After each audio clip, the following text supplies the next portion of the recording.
नागपूर शहरात घरफोडी करणाऱ्या अट्टल आरोपींना पाचपावली पोलिसांनी अटक करत तब्बल 2,98,700 रुपयांचा मुद्देमाल जप्त केलाय. मिळालेल्या माहितीनुसार नागपूरमधील पाचपावली पोलीस ठाण्याच्या हद्दीत 26 ते 27 फेब्रुवारी 2026 दरम्यान बाळाभाऊ पेठ परिसरात घरफोडीची घटना घडली होती.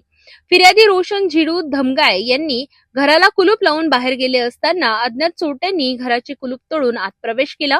घरातील कपाटातून सोन्याची गाठी, नगदी रक्कम तसेच इतर साहित्य असा एकूण 47,500 रुपयांचा मुद्देमाल चोरी करण्यात आला होता.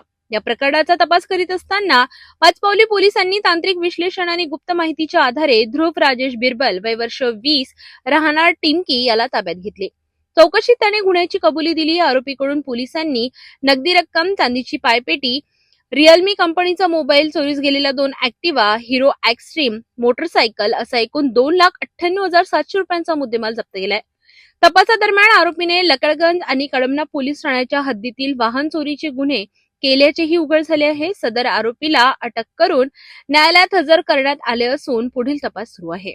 डीबी पथकर रवाना केलं. ते डाऊटफुल लोकांना उचलले. त्याच्यापैकी ध्रुव राजेश बिरबल त्याला ताब्यात घेऊन विचारपूस केली, पीसीआर घेऊन विचारपूस केली. त्यांनी गुन्हा केल्याची कबुली दिली आणि गुन्ह्यात वापरलेलं मोटरसायकल आणि एक कडमण्यातून चोरीस केलं मोटरसायकल, असे मोटरसायकल्स आणि चोरीस घरफोडी केलेले मुद्देमाल टोटल 2,75,000 रुपयाचा मुद्देमाल जप्त करण्यात आला. या कारवाईमध्ये PSI माझगावकर, भटकर, कोकाटे, आगडे, चौधरी आणि ओमप्रकाश बुर्डे यांनी केलेली आहे.